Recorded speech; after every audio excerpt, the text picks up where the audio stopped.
So hello dear student, কেমন আছো? I hope প্রত্যেকে শুধু ভালো না ভীষণ ভালো আছো।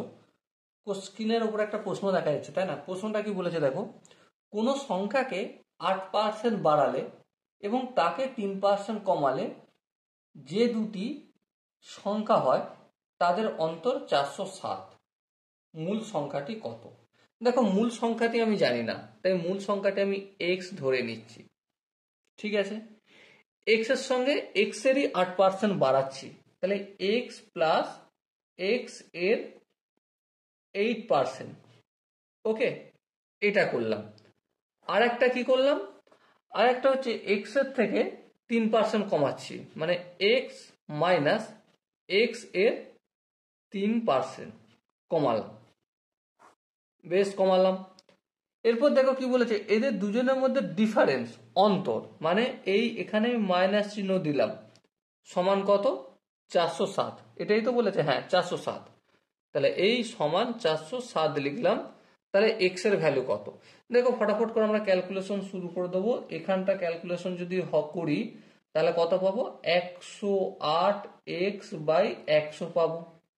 বেশ, এখানটা এখানটা 3% বলেছে, আমি 30 করে ফেলেছি, 3 এখানটা, ঠিক আছে, মাইনাস চিহ্ন দিলাম।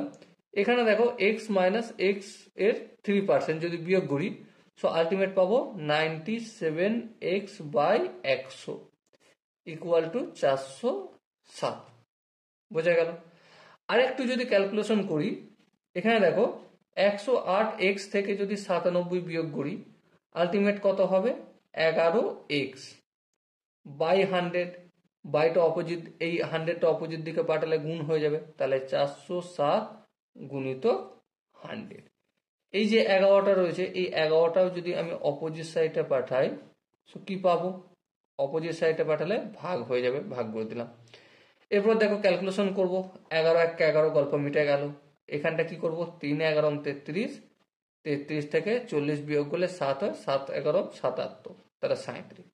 সো এক্স এর ভ্যালু পেলাম 3700, মানে 3700, মূল সংখ্যাটি।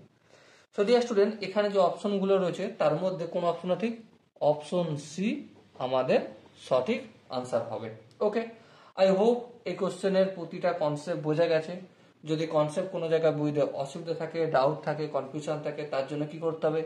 কমেন্ট সেশন রয়েছে, কমেন্টে অবশ্যই জানাও। দেখা হচ্ছে নেক্সট সেশনে। ততক্ষণ পর্যন্ত ভালো থেকো, সুস্থ থেকো এবং জয় হিন্দ।